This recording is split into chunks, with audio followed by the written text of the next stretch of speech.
మొక్కి వారు కాలు కింద పెడతారు. ఎందుకు? ఇది పరమ ఋషులు నడయాడిన నేల, పరమ ధర్మాత్ములు నడయాడిన నేల, పరమ తపస్సు ఆచరించిన నేల, పరమ ధర్మమూర్తులు నడయాడిన నేల, ధర్మము నడిచిన నేల. ఈ నేల తప్ప ఈ ఖండంలో ప్రపంచంలో ఇంకొకటి లేదు. అంత ధర్మబద్ధమైనటువంటిది. కాబట్టి ఎందరు దోచుకున్నా, ఎందరు వచ్చి హింసించినా, ఎంత రక్తపాతము పారినా మన సనాతన ధర్మాన్ని పెకలించలేకపోయారు. మన హిందూ ధర్మాన్ని పెకలించలేకపోయారు. ఇంకా నిలబడి ఉన్నది మన సనాతన ధర్మం, మన వేదాలు చెప్పిన ధర్మం ఉంది. కాబట్టి అంతమంది దోచుకున్నా ఇలాంటి రామాయణ గ్రంథాలు, ఆది కావ్యాలు అలా ఉండిపోయాయి. అలాంటి మహాభారతాలు అలా ఉండిపోయాయి. అలా భాగవతాలు అలా ఉండిపోయాయి. ఎవ్వడు ఏమి చేయలేకపోయారు. చేసిన తగలబెట్టిన ధర్మము గల్ల గడ్డ కాబట్టి పరమేశ్వరుడు వెంటనే అక్షరాలను మళ్ళీ లిఖింపజేశాడు. అదే కాలిన పత్రాల మీద, అదే చెదరబట్టిన పత్రాల మీద మళ్ళీ అక్షరాలను లిఖింపజేశాడు. మళ్ళీ ఒక మహాత్ముడిని పుట్టించాడు. ఆ మహాత్ముడు అలా కన్నులు మూసుకున్న పత్రాన్ని చూశాడు.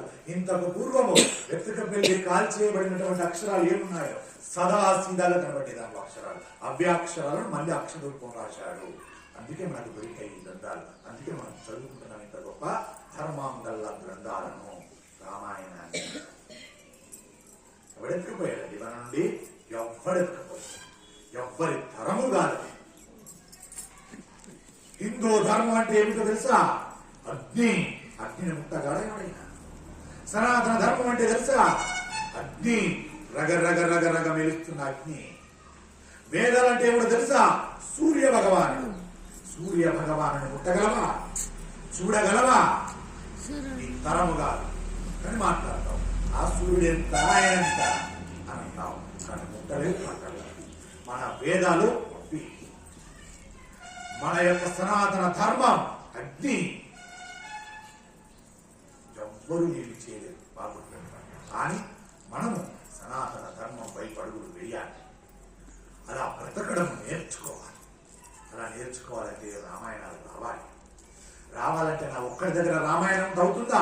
నేను ఒక్కడిని సనాతనుడు అని చెప్పుకుంటూ అవుతుందా? నేను ఒక్కడిని హిందూ అంటే చెప్పుకుంటూ అవుతుందా? కాదు కదా. ఈ ఒక్క వేలు చేతికి ఉంటుంది, నీ విలువ ఉందా? 5 వేలు ఉన్నప్పుడు నీ విలువ. అలాగే హిందువు నేను ఒక్కడిని బతుకుంటే చాలు, నేను ఒక్కడిని హిందూ ధర్మాన్ని కాపాడితే చాలు, నేను సనాతన ధర్మాన్ని కాపాడితే చాలు అన్నది అనుకుంటే నడుస్తుందా? నడవదు. నేను ఒక్కడిని అంటే చాలా రామాయణం, నేను ఒక్కడిని చెప్పుకుంటే చాలా భారతం, భాగవతం. ఇలా 10 మందికి చెప్పాలి, 10 మంది వినాలి. అలా విన్నప్పుడే అందులోంచి ఒక్కరన్నా సనాతన ధర్మం వైపు అడుగులు వేస్తారు.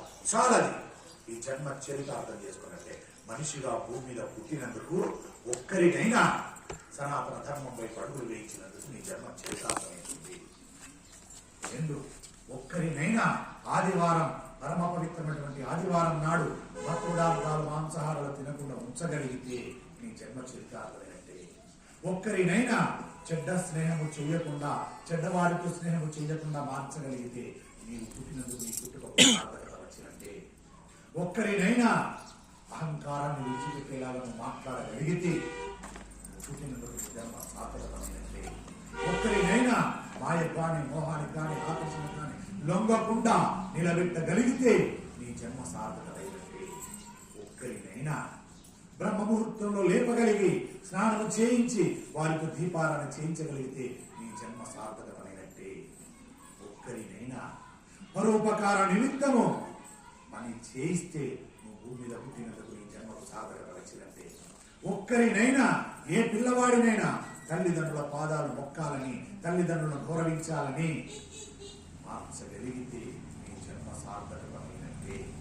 ఒక్కరినైనా నీ భర్తే నీకు దైవం, నీ భర్తే నీకు పరమ దైవం, నీ భర్త పాదాలే నీకు సర్వతీర్థాలు, నీ భర్త సేవ తప్ప మరొక సేవ లేదని ఒక్క స్త్రీని మార్చగలిగిన నీ జన్మ సార్థకమైనట్టే. ఒక్క పురుషునైనా భార్యని మించిన దైవం లేదు. నీ భార్యను గౌరవించు, నీ భార్యను పూజించు, నీ భార్యను గౌరవించు అని ఒక్క పురుషోత్తముని మార్చిన నీ జన్మ సార్థకమైనట్టే. ఇలాంటి దాంట్లో ఏ ఒక్కటైనా మనం చేస్తే ఈ భూమి మీదకి పరమేశ్వరుడు ఎంతో నమ్మకం ఉంచి మనల్ని మనుషుడిగా పుట్టించాడు. మన మీద అపారమైన నమ్మకం ఉంది కాబట్టి మనల్ని మనుషుడిగా పుట్టించాడు. ఆ నమ్మకాన్ని నిలబెట్టుకోవాలంటే వీటిలో ఏ ఒక్కటి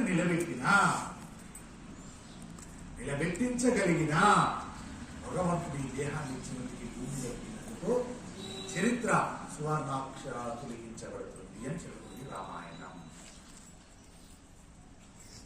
జై శ్రీరామ్.